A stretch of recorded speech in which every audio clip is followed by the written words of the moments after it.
ETF index mutual funds నేర్చుకుని stock మార్కెట్లో రాణించాలనుకుంటున్నారా? వెంటనే ఈ నెంబర్కి కాల్ చేయండి. Hi viewers, India's largest digital media network Suman టీవీకి స్వాగతం. ప్రస్తుతం మనతో ఉన్నారండి స్టోరీ టెల్లర్ సాహితి. సో కొంతమంది అదృష్టం నిజంగా అరిచేతిలోనే ఉంటుందండి. వాళ్ళు ఏది ముట్టుకున్న బంగారమే. మరి దీనికి సంబంధించి ఒక కథ సాహితి గారిని అడిగి తెలుసుకుందాం. నమస్తే సాహితి గారు. నమస్తే రాధ గారు. Lucky people. యా, నిజంగా కొందరు గాడిద చాకరీ చేసి ఎంత కష్టపడినా పాపం పొద్దున్న తెల్లారితే కోడి లేస్తే దాన్ని చికెన్ చేసుకొని తింటారు అన్నట్టుగా కొంతమంది జీవితాలు ఉంటాయి. కొంతమంది వాళ్ళు అసలు ఏం చేయని అవసరంలే, వాళ్ళు విపరీతంగా అదృష్టం భరించి వాళ్ళ స్థాయి పెరిగిపోతూ ఉంటుంది. అలాంటి పట్టిందల్లా బంగారం గురించి ఒక కథ, లక్కీ పీపుల్స్. పాతకాలం కదా, మా బామ్మ మాకు చెప్పే కథ ఇది. అయితే ఇదేంటంటే, ఒక ఊర్లో కొత్తగా పెళ్ళైన ఒక అల్లుడు అత్తగారింటికి భోజనానికి వెళ్తే అల్లుడు వస్తుంటే అత్తగారు అల్లుడికి పంచపక్ష పరమాణాలు ఉండాలనుకుంటుంది కదా, అలాగే ఆవిడ మొత్తం స్పెషల్స్ చేద్దాము అని చెప్పి అల్లుడి కోసం గారెలు వండుదామని చక్కగా గారెపిండి రుబ్బుకుని బయట పెద్ద పొయ్యి అంతా నూనె పెట్టుకుని గారెలే వండుదాము అల్లుడు గారికి అని ప్రిపేర్ చేసుకునేసరికి అక్కడ కూర్చుని అందరూ ఒక ఇద్దరు ముగ్గురు, అప్పట్లో చాలా మంది పని వాళ్ళు అందరూ ఉండేవాళ్ళు కదా, అలా అందరూ కూర్చుని గారెలు వేద్దామని ప్రిపేర్ అవుతారు. అయ్యేసరికి అల్లుడు అక్కడ కూర్చునేసరికి గారె వేస్తుంటే ఒక్కొక్క గారికి చిమ్ చిమ్ చిమ్ అని సౌండ్ వస్తూ ఉంటుంది, చూయి చూయి చూయి అని. అయితే అల్లుడు అక్కడ కూర్చుని ఆ చూయి చూయిలన్నీ లెక్క పెడుతూ ఉంటాడు. ఒక్కొక్క గారి చూయి చూయి అంటున్నప్పుడల్లా లెక్క పెడుతూ ఉంటాడు. గారెలన్నీ అయిపోగానే వాళ్ళ అత్తగారిని పిలిచి, అత్తగారు మీరు మొత్తం 64 గారెలు వేసారు కదా అంటాడు.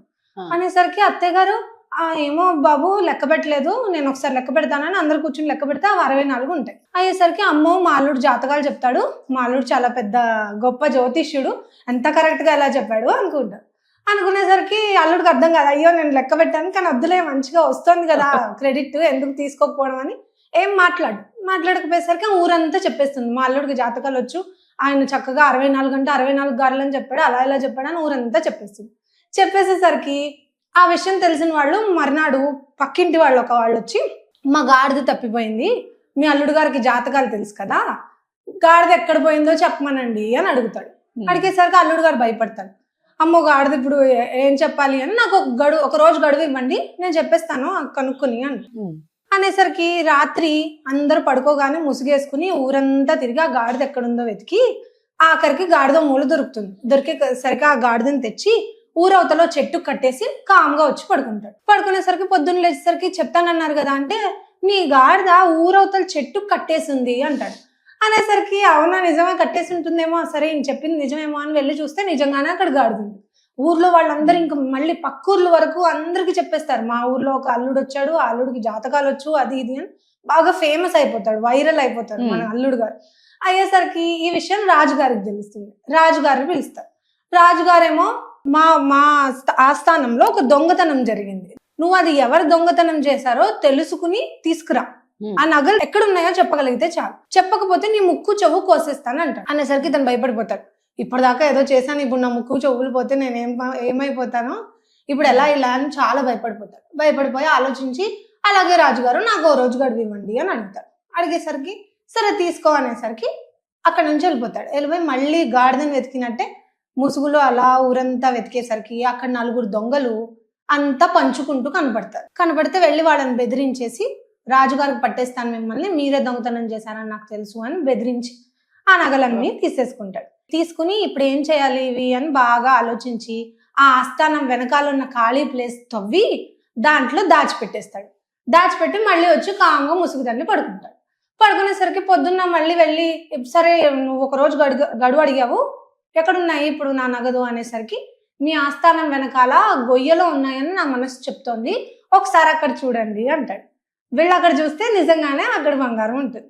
రాజుగారు అవాక్ అయిపోతాడు, అమ్మో నిజమే, జనాలందరూ ఏదో సరదాగా చెప్పారనుకున్నాను, కానీ నిజంగానే ఇతను బాగా తెలివైన జ్యోతిష్యుడిలాగా ఉన్నాడు అని రాజుగారు మెచ్చుకున్నాక ఒక 2 రోజులు అయ్యాక సరదాగా అలా వెళ్దాము, షికార్కి వెళ్దాము, నడుచుకుంటూ వెళ్దామని చెప్పి రాజుగారు ఎవరైతే ఈయన ఉన్నాడో అల్లుడు వీళ్ళిద్దరూ అలా షికార్కి వెళ్తూ ఉంటారు పొలాలలో. ఇంకా భటులు మంత్రులు ఆయన గుర్రాలు అన్ని వెనకాల చాలా దూరంలో వస్తాయి సెక్యూరిటీ కోసం. వీళ్ళిద్దరు అలా నడుచుకుంటూ వెళ్తూ కబుర్లు చెప్పుకుంటూ ఉంటుండగా రాజుగారు సడన్ గా దారిలో ఇలా గాల్లో ఒకటి పట్టుకుని, నా చేతిలో ఏముందో చెప్పు, ఇది చెప్తే నువ్వు గొప్ప జ్యోతిషుడు అని నేను నమ్ముతాను అంటాడు. చేతిలో ఒక మిడత ఉంటుంది, మిడత అయితే మిడత ఉంటుంది. ఇప్పుడు ఈ చేతిలో ఏముందో నువ్వు కరెక్ట్ గా చెప్తే నువ్వు పెద్ద జ్యోతిష్యుడు అని నేను నమ్ముతాను, నీకు ఏం చేయగలనో అది చేస్తాను, నువ్వు ఇప్పుడు ఇది ఎందులో ఏముందో చెప్పు అంటాడు.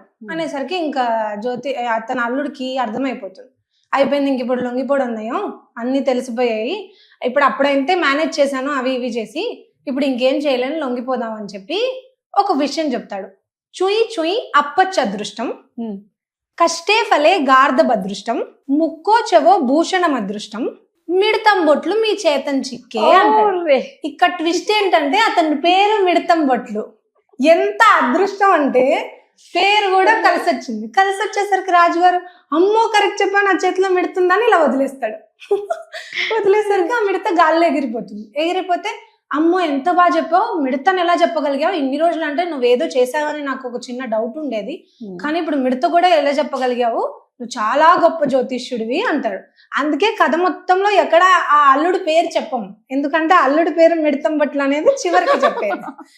అయితే ఆ తర్వాత ఆస్థానానికి పిలిచి ఆయనకి జాతక రత్నం మిడతం బొట్లు అని ఇది బిరుదిస్తాడు. ఇచ్చి ఆస్థానంలోనే ఆస్థాన జ్యోతిష్యుడిగా అపాయింట్ చేసుకుని వాళ్ళ ఆవిడకి వాళ్ళ పిల్లలకి ఒక పెద్ద ప్యాలెస్ ఇచ్చి వాళ్ళని జాగ్రత్తగా సాగుతాడు. అంత అదృష్టం మనకుంటుందా? అసలు ఎంత గాడిద చాకరీ చేసిన వాళ్ళు అక్కడే ఎక్కడేసిన గొంగలు అక్కడే అన్నట్టే ఉంటాయి పాపం కొంతమంది లైఫ్లు. నిజంగా అదే పట్టిందల్లా బంగారం. ఏదో అసలు అనుకోలేదు, సరదాగా లెక్క పెట్టాడు, అక్కడి నుంచి మొదలైంది, ఆఖరికి పేరు కూడా చేతిలో మిడతతో కలిసి అదృష్టం వచ్చింది. సూపర్, చాలా బాగుంది కథ. సో సాహితి నిజంగా చాలా మంచి కథ చెప్పావు. మరో కథతో మళ్ళీ సాహితితో కలుద్దాం. Thank you.